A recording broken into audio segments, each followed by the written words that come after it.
할렐루야. 여러분들 혹시 지금 한번 얘기를 나눌게요. 이 자리가 우리가 심판대라고 한번 가정을 해봅시다. 그런데 그때 지금 우리가 다 함께 앉아 있지만 여러분들 한 사람 한 사람이 불림받아 이 심판대 앞에 서게 될 거예요. 그러면 여러분들 그때 하나님께서 여러분들에게 이 천국과 지옥으로 이제 가르실 텐데 무엇이라고 물어보실 것 같습니까? 여러분들 어때요? 한번 떠오르십니까? 뭐라고 물어보실 것 같습니까? 미리 우리들이 이런 것들을 준비하고 있어야 돼요. 뭐라고 물어보실까? 너는 이 땅에서 살다가 거룩하게 살고 왔느냐? 이런 질문들을 분명히 하실 거란 말이에요. 그러면 여러분들 뭐라고 대답하시겠습니까? 일단은 잘 모르겠으니까 거룩하게 살았습니다 하고 냅다 질러보겠습니까? 여러분들도 아실 거예요. 심판대 앞에 서면요, 미리 그런 마음들의 생각들을 가져도 그 앞에 섰을 적에는 그런 말이 안 나옵니다. 변명도 안 나오고 거짓말도 튀어나오지 않습니다. 후덜덜덜 다리가 떨려요. 그래서 이 땅에서 무슨 무익한 말을 하든지 그날에 그 말에 대해서 신문을 받게 될 거라 그랬어요. 와, 그러면 이게 어마어마한 시간인데 이거는 우리가 생각하는 것과 다른 거예요. 하나님의 시간과 그 순간에는 우리들의 이 이성적인 생각과 상관이 없습니다. 조목조목 신문을 받게 될 거예요. 그런데 바로 그때 우리들이 유일하게 살 수 있는 방법은 뭘까요? 여러분들 거룩하게 살면 얼마나 거룩하게 살겠습니까? 죄 없으면 얼마나 죄 없겠습니까? 그렇지 않아요. 저는 주님 만나고 보니 그때 알게 된 건 뭐냐면 거룩하게 살아봤자 알고 보니 내게 죄만 있는 게 아니라 선이 없더라고요. 애초에 이 선이라는 것이 하나님 보시기에 흠양하실 만한 그런 선이 아닌 거예요. 그리스도 은혜 안에서 우리가 은혜를 바탕으로 거룩하게 사는 거지 내가 이게 완전한 거룩이 될 수가 없는 거예요. 단 하나의 행동도. 그러면 어떻게 되냐? 사는 방법은 뭐냐? 예수님이 곁에 계셔서 나를 변호해 주시는 그 방법밖에 없는 거예요. 그러면 그때 하나님께서는 그 어린 양의 보혈을 보시고 그래 너는 천국이다, 그렇게 판결을 내리게 되시겠죠. 그런데 오늘 이 맨 마지막 말씀에 우리들이 주목해야 될 텐데, 이 심판대 앞에 나를 변호해 주셔야 될 예수님께서 내 이름을 부끄러워하실 수도 있다는 거야. 왜? 왜 그랬다 그랬어요? 내가 이 땅에서 예수님의 이름을 부끄러이 여기며 살았기 때문에 그래요. 그래서 변호하셔야 될 예수님께서 그때 내 이름을 부끄러워하게 된다고 한다면 그럼 나는 어디로 가게 되는 거야? 누가 나를 변호해 줄 사람이 없어요. 그러면 영원토록 그 사람은 지옥에서 고통하며 내가 이 땅에서 예수님의 이름을 부끄러이 여겼던 그거를 한없이 후회하며 살 거예요. 그러면 우리는 이 질문을 할 수가 있어야 되는 거예요. 나는 과연 예수님을 어떻게 여기며 살고 있는가? 우리가 왜 이 본문에 관심을 가져야 되냐면 지금 이 시대에 예수 믿는다는 사람들의 많은 사람들의 그 모습을 보면 예수의 이름 그리고 내가 그리스도인 되었다는 이 사실에 대해서 부끄러워하고 있는 게 이게 현실이기 때문에 그래요. 안 그러셔요, 여러분들? 여기에 대해서 완전히 자유하십니까? 그러면 왜 나는 예수님을 부끄러워하고 있는 걸까? 왜냐하면 내가 예수 믿는다고 고백하면 내가 있는 그 장소에서 불편해지거든요. 코로나가 한창인 시절에 한 청년이요, 직장에 이제 들어가게 됐어요. 그런데 매일같이 대화의 주제 내용이 뭐냐면 부동산, 주식, 코인 요 얘기만 계속 쉬는 시간에 그런 얘기만 하는 거예요. 그러면서 야 너도 돈 벌어놔야 된다. 책까지 우리가 성경책 건네주듯이 책을 주더래요. 돈 잘 버는 방법, 어떻게 하면 투자 잘하는 방법, 이거를 책을 건네주면서 너도 돈 벌어야 된다. 지금부터 준비해야 된다. 그러니까 이 아이가 전 안 합니다. 왜? 너 교회 다녀? 네. 하는 그 순간부터요 완전히 동물원의 원숭이 쳐다보듯이요 놀리기 시작하더래요. 야 요새도 교회 다니는 애가 있어? 그러면서 조금만 뭔가 잘못하면 내가 예수님 욕먹이는 것 같아요. 당해도 똑같이 해줄 수가 없어요. 그러니까 이게 너무 힘드니까 사람들이, 많은 기독교인들이 일주일에 지금 1시간, 요때만 그리스도인 노릇하며 살아가는 거예요. 그리스도인이라는 것을 반기는 이런 장소에서는 기꺼이 내가 기독교인입니다라고 드러내지만, 그런데 저 교회 문을 나서는 그 순간부터는요, 나 혼자일 때, 내 주위의 사람들이 내가 그리스도인이라는 것을 관심 없을 때, 그때는 우리들이 카멜레온처럼 세상 사람들과 똑같이 살아가는 거예요. 예수님 때문에 내 생활이 피해 입고 싶지 않은 거예요. 예수님 때문에 내가 불편해지고 싶지 않은 거예요. 왜? 예수님은 내게 그 정도의 존재밖에 되지 않는 것이기 때문에 그래. 이게 바로 많은 사람들 지금의 신앙의 현 주소입니다, 솔직히. 그래도 괜찮은 줄 알아요. 왜? 다들 그러니까. 다 그냥 그렇게 살아가니까. 그런데 그대로 심판 태페 갔다가 오늘 이 말씀대로 청천벽력 같은 그 말씀을 들을 수가 있는 거예요, 여러분들. 그래서 오늘 지금 이 부분을 우리가 짚어보려고 그러는 거예요. 앞으로 심판대 앞에 어떤 일들이 일어날지 성경에서 언급하는 것을 하나도 놓치지 않고 조목조목 여러분들에게 하나하나 지적을 해서, 그래서 여러분들 머릿속에 새겨놓고 싶은 게 이게 제 심정인 거예요. 왜? 한 사람도 놓치고 싶지 않거든요. 우리가 생각하는, 내가 생각하는 그 기준 갖고 저 커트라인을 넘어갈 수 있을까? 아니요. 그걸 철저하게 저는 이 자리에서 여러분들 깨트려버리고 철저히 천국의 그 기준에서, 성경의 기준에서 어떻게든 살아야 되지 않겠습니까? 천국 가야 되지 않겠습니까? 그러니 통째로 여러분들 속에 있는 묵은 것들 내버 던지고 하늘의 것들로 심어주기를 간절히 원합니다. 자, 그런데 이런 얘기가 실제로 성경에 나와요. 요한복음에 보면 이 나라의 관리들이 예수님을 믿기 시작을 했어요.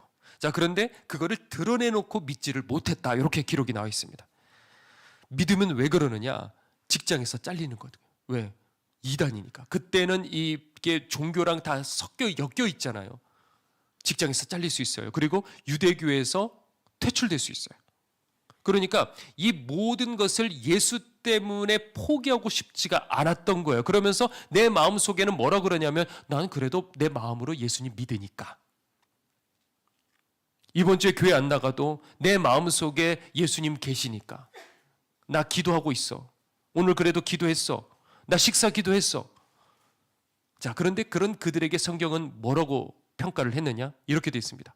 그들은 하나님의 영광보다 사람의 영광을 더 사랑하였더라. 이게 우리들의 생각과 다른 거예요. 나는 그래도 예수님 믿는데, 아니라는 거예요. 예수 믿는 건 그게 아니라는 거예요. 이게 무슨 얘기예요? 누가 알려주지 않으면 우리는요, 스스로 타협하기 시작해요.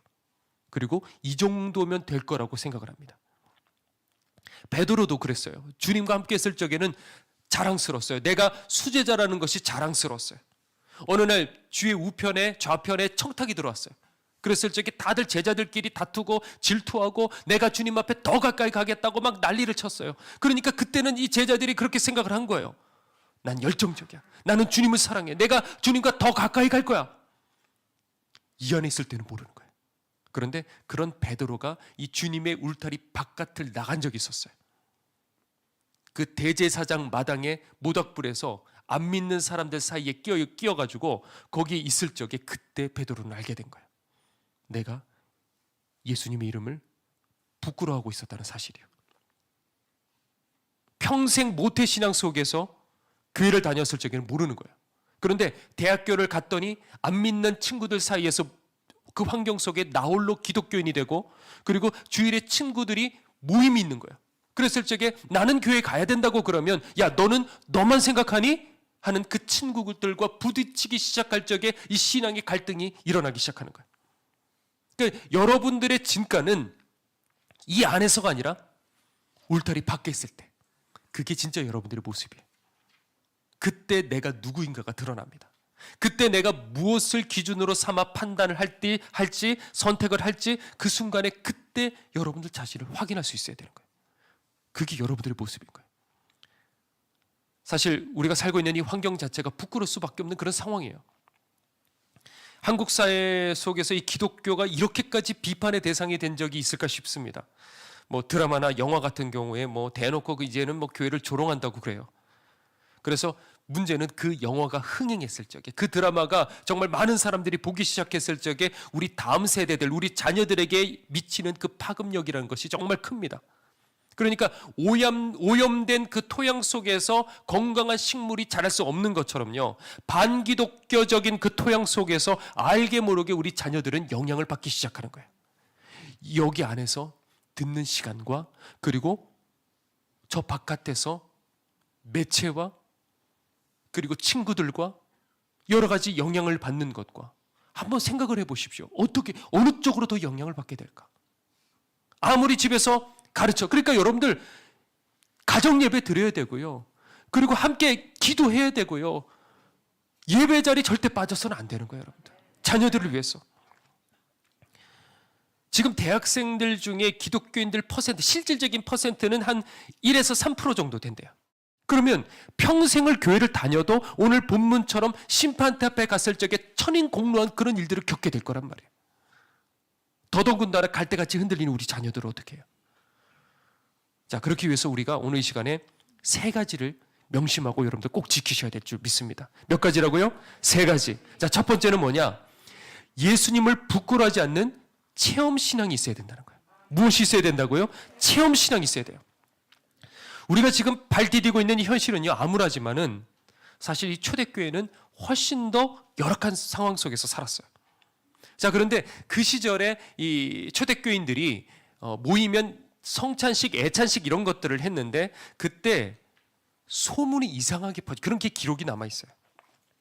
뭐라고 기록이 돼 있냐면, 기독교인들은 인육을 즐기고 어린아이들을 잡아먹는 것을 좋아한다, 그렇게 적혀 있어요. 그리고 예수님은 하나님의 아들이시다, 이 말이 당시에 로마 시대 때는 반역죄에 해당된다는 거 아십니까? 그게 왜 그러냐면, 하나님의 아들이라는 이 호칭은 오로지 황제에게만 쓰이는 거예요. 신들 중에 신, 하나님의 아들, 황제. 자, 그런데 저 팔레스틴의 십자가형이라는 건 반역죄라는 건데, 반역죄로 죽은 사람을 나의 왕입니다라고 고백한다는 것 자체가 뭐예요? 황제, 당신은 내 왕이 아니다라는 거예요. 자, 그런데 로마서 10장에 보면 구원 얻는 믿음의 2가지 요소를 말해주는데, 하나는 뭐냐면 내 마음으로 믿는 것, 그리고 하나는 뭐예요? 입으로 시인하는 것이에요. 사람들 앞에 예수만이 나의 왕이십니다 라고 고백하는 것. 지금 우리는 그거 문제가 없잖아요. 그러나 예를 들어 이란 같은 데 보면 지금 히잡 시위를 하고 있어요. 그러면 양심 고백하는 순간에, SNS에 올리는 순간에, 길거리에 용기를 내서 내가 히잡을 벗는 그 순간에 내 목숨 어떻게 될 줄 알고서도 그 행동을 사람들이 하는 거예요.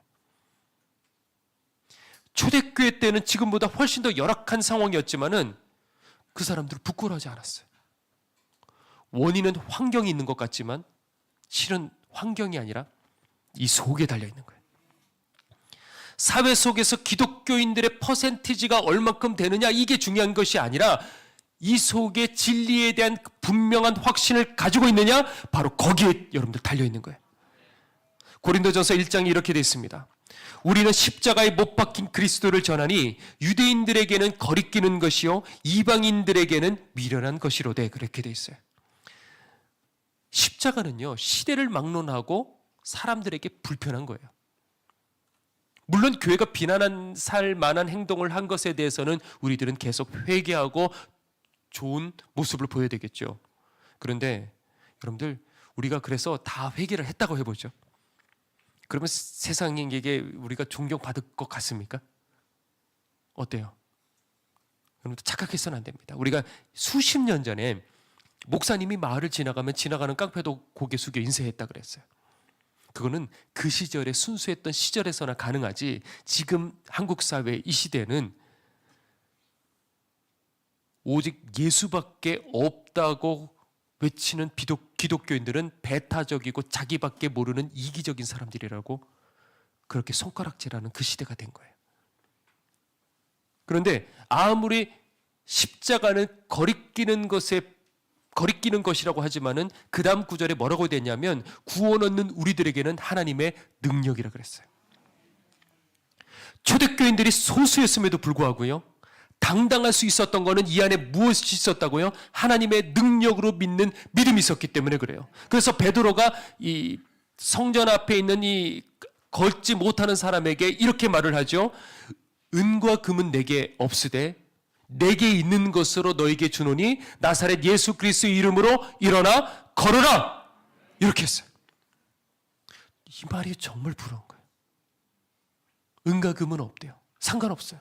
좋은 시설, 넓은 주차장 상관없어요. 그런데 내게 있는 것, 나사렛 예수 그리스도의 이름의 권능. 여러분들 이걸 갈망하셔야 돼요. 내 믿음이 설득받은 믿음이 되는 것이 아니라 하나님의 권능에 있게 하려 함이라, 그렇게 얘기를 했어요. 수거성 여인처럼요. 사람들 시선이 피해가지고 벌건 대잔에 뜨거운 그 떼볕 아래서 난 몰래 나와서 우물물을 퍼다가 그러다 예수님 만났어요. 그러니까 뭐부터 합니까? 이 여인이 헐레벌떡 달려가서 마을 사람들에게 가서 뭐라 그럽니까? 내가 봤다고, 내가 메시아 만났다고. 그렇게 피하고 꺼리껴 했던 이 여인이 오히려 그 마을 사람들에게 달려가기 시작하는 거예요. 이게 바로 능력이라는 거예요. 나를 변화시킬 수 있는, 이 속을 변화시킬 수 있는, 환경과 상관이 없는 거예요. 사람들이 손가락질하고 사람들이 나를 이상하게 바라보고 그것과 상관없어요. 뭐가 중요하냐? 환경이 아니라 내 속에 변화가 일어나느냐. 자, 두 번째입니다. 세상에 물들지 않는 믿음의 신앙을, 믿음의 삶을 지켜내야 되는 겁니다. 내가 거룩 지키고 나 하나 순종한다고 해서 도대체 무슨 결실이 있을까? 나는 아무것도 아닌데, 이런 게 우리들에게 깔려 있어요. 그런데 이 일은 내가 하는 것이 아니라 누가 하시는 거예요? 하나님이 하시는 거예요. 초대교회도 그랬어요. 무시무시한 핍박이 있었어요. 정말 말도 할 수 없는, 사람들이 끌려가고 정말 잔인하게 고문당하고 그리고 마지막에 사자밥이 되고, 그래서 거의 다 끌려가서 남는 사람들이 이제는 거의 없었어요. 그래서 교회가 끝장나는 줄 알았습니다. 그런데 그러다가 그렇게 세월이 흘러 313년에 밀라노 칙령에 이 로마에서 기독교가 국교로 공인을 받게 됩니다. 왜 우리가 교회를 돕냐? 어려운 데를 돕냐? 노숙자들을 왜 찾아가느냐? 왜 그런 열심을 하느냐? 왜? 하나님, 우리들을 기억해 주십시오. 하나님, 한국교회를 기억해 주십시오. 하나님, 우리 자녀들을 긍휼히 여겨 주십시오. 우리가 긍휼히 여길 때 하나님께서 우리들을 긍휼히 여겨 주신다 그랬어요. 자, 세 번째입니다. 있는 자리에서 담대히 그리스도를 증거할 수 있어야 됩니다. 갈멜산에서 엘리야가 이 바알과 아세라 선지자들과 대결을 합니다. 그럴 때 애가 타는 마음으로 이렇게 말을 합니다. 너희가 어느 때까지 둘 사이에서 머뭇머뭇하려느냐? 여호와가 만일 하나님이시면 그를 따르고 바알이 만일 하나님이면 그를 따를지니라. 자, 그런데 이 말을 들어도 백성들은 한마디도 대답하지 않았다 그랬어요. 왜 대답 안 했는지 아십니까? 왜냐하면 그 당시에는 여호와도 섬기고 바알도 동시에 섬겼거든요. 왜 굳이 예수여만 하느냐? 왜 편협한 독선자가 우리는 돼야 되느냐? 사람들에게 지금 이 시대에 그렇게 비춰지고 싶지가 않은 거예요. 포용력 있는 관대한 사람이고 싶은 거예요. 학교에도 직장에서도 어디서든지 잘 어울리고 불편하게 살고 싶지가 않은 거예요. 그러니까 사단은 이런 우리들의 심리를 기가 막히게 잘 파고 들어가는 거예요. 그래서 화평을 가장하고 모든 것들을 통합시키기 시작하는 그 과정 속에 우리들이 지금 있는 거예요. 지금은 동성애자들을 포용하자, 지금 그렇게 가고 있어요. 그리고 결국 가서는 뭐 합니까? 종교 통합 외칠 거예요. 더 강력하게 그렇게 갈 거예요. 반대하는 그룹은 어디밖에 없어요? 교회밖에 없는 거예요. 그러니까 결국 교회는요, 점점 더 어려워지게 될 거예요. 지금도 이렇게 될 줄 알았겠습니까? 20년 전에, 지금 20년 후가 이렇게 될 줄 여러분들 알았겠습니까? 결국에는 주님 말씀하신 대로 모든 이들에게 미움을 받는 그날이 분명히 오게 될 거예요, 사실. 그때도 우리 믿음은 부끄럼 없이 주의 십자가 붙들 수 있을까요? 이런 환경 속에서 배운 우리 자녀들, 점점 더 거세어지는 이 시련의 파도를 견딜 수 있을까? 내일은 뭐 먹을까? 내년에는 어디로 여행 갈까? 지금 여러분들 이런 고민하고 있을 때가 아니에요. 심판대 앞에 예수의 이름을 부끄러워하여 버려질 수 있는 사람이 교회 안에 있어요. 지금 교회 밖에 얘기하자는 게 아니에요. 교회를 떠난 사람들 지금 얘기하자는 게 아니에요. 교회 안에 있으면서도 예수 이름 부끄러워 마지막 심판대 앞에 천인공노할 그 예를 들을 사람들이 너무나도 많기 때문에 그런 거예요. 여러분들은 사람이 두렵습니까? 아니면 하나님이 두렵습니까? 세상이 두렵습니까? 아니면 심판이 두렵습니까? 움츠러들었으면 한없이 약해질 수밖에 없어요. 능력의 그 이름 선포할 때 그 권능이, 선포하는 그 입에 권능이 임하여 우리들로 담대하게 만들 겁니다. 여러분들 가만히 있으면 위축된다고요. 여러분들 드러내십시오. 증거하십시오. 순종하십시오. 선포하십시오. 내가 누구인가를 당당하게 드러내십시오. 점점 마지막 때가 다가오고 있어요. 마지막 때가 되면 적그리스도가 등장해서 전례 없는 핍박이 분명히 오게 될 겁니다. 그런데 지금 이 믿음 갖고 과연 신앙을 그때 버틸 수 있는 사람이 과연 얼마나 있을까? 사단의 전략은 어떻게 하느냐? 그때가 이르기 전에 서서히 교회로 하여금 무장 해제를 시키는 거예요. 그리고 마지막에 크게 한 번에 핍박이 한 번 딱 때렸을 적에 그나마 버티고 있는 사람들조차도 우수수수하고 다 무너지는 거예요. 그러니까 우리도 모르는 사이에 지금 사단에게 길들여져 가고 있어요. 그걸 지금 여러분들에게 깨어나라고 지금 전하는 거예요. 지금 예수 이름 부끄러운다고 한다면 만일 예수의 이름 때문에 내 목숨이 왔다 갔다 했을 적에 우리들은 외면하지 않을 수 있을까? 우리가 예수 믿는다고 하면서 고난당하는 것은 무엇이며 예수 믿는다고 하면서 잃어버린 것은 지금 무엇인가? 조금만 손해봐도 못 견뎌요. 조금만 억울한 일들 당해도 못 참는 이 신앙 가지고 우리가 과연 마지막 때 믿음을 지킨다 할 수 있겠습니까? 우리가 살고 있는 이곳이 공산화가 되었다고 한다면, 그래서 저를 묶어놓고 여러분들 지금 다 보는 앞에 이 사람 아느냐라고 했을 적에 여러분들 어떻게 하시겠습니까? 자신 있으셔요? 그때 이분이 젊었을 때죠. 제가 압니다 하려고 발을 한 발짝을 뗐대요. 근데 떼는 순간에 고개를 돌아보니 여기 보니까 9살짜리, 5살짜리, 4살짜리 애가 있는 거예요. 자식이 있는 거예요. 내가 잡혀가면 저희들은 누가 돌보지? 하는 생각에 뗐던 그 발자국을 다시 되돌아왔다는 거예요. 그날 목사님은 그대로 잡혀가서 시베리아 한복판으로 끌려갔대요. 그리고 지금은 생사도 확인하지를 못한대. 그러니까 그때부터 목사님 생각하면 괴로운 거예요. 어쩔 수 없이 공산당원으로서 살아가지만은 이미 이 모든 신앙들 잃어버리고 살아가지만은 그때 그 목사님에 대한 그 미안함, 그러다가 수십 년이 지나서 목사님 한 분이 한국에서 왔을 적에 그 숨겨왔던 그 고통을 가지고 앞에서 그 할아버지가 눈물을 뚝뚝뚝뚝 흘리기 시작하는 거예요. 그 목사님에게서 세례받았어요. 그 목사님의 주례로 결혼식을 했어요. 자식들까지 다 세례받았어요. 게다가 거기 있던 교인들 전부 다가 그 목사님에게 세례받고 은혜받고 함께 지냈는데, 그런데 그 중에 나오는 사람 한 사람도 없었어요. 이야기를 들으면서 그래, 시베리아로 끌려갔던 그 목사님, 이분이 예수님이시라면, 이런 생각이 제가 떠오르더라고요. 우리는 예수님을 이렇게 대하고 있지 않습니까? 지금 있는 자리에서. 죽어 지옥에 갈 운명이었던 나를 당신의 물과 피를 다 쏟아 날 건져 주셨는데 우리들은 예수님을 부끄러워하고 있지 않습니까? 그동안 예수님과 함께 지냈어요. 그런데 정작 그분이 붙잡히실 때, 그분이 채찍 맞으실 적에, 그분이 십자가에 못 박히실 적에는 외로이 홀로 내버려두는, 이것이 우리들의 모습 아닙니까, 여러분들? 이것이 한 노인의 통곡이 아니라 이 시대에 주님을 부끄러워하고 있고 외면하고 있는 우리들의 흘려야 될 눈물이 아니겠습니까? 우리들의 회개의 제목이 되어야 되지 않습니까? 아무렇지 않게 살아가는 거예요. 당연하게 살아가는 거예요. 다들 그러니까. 다들 예수님 부정하니까, 부인하니까 그냥 거기에 나도 똑같이 살아가는 거예요. 지금 회개치 않고 이대로 살아가다가 심판대 앞에 갔을 적에 차마 내가 당신을 안다고 주님을 사랑했습니다 라고 고백할 수 있을까요? 아마 부끄러워 스스로 고개를 떨구고 체념해서 스스로 지옥의 낭떠러지로 떨어질 거예요. 스스로 아니까 본인이 어떻게 살았는지.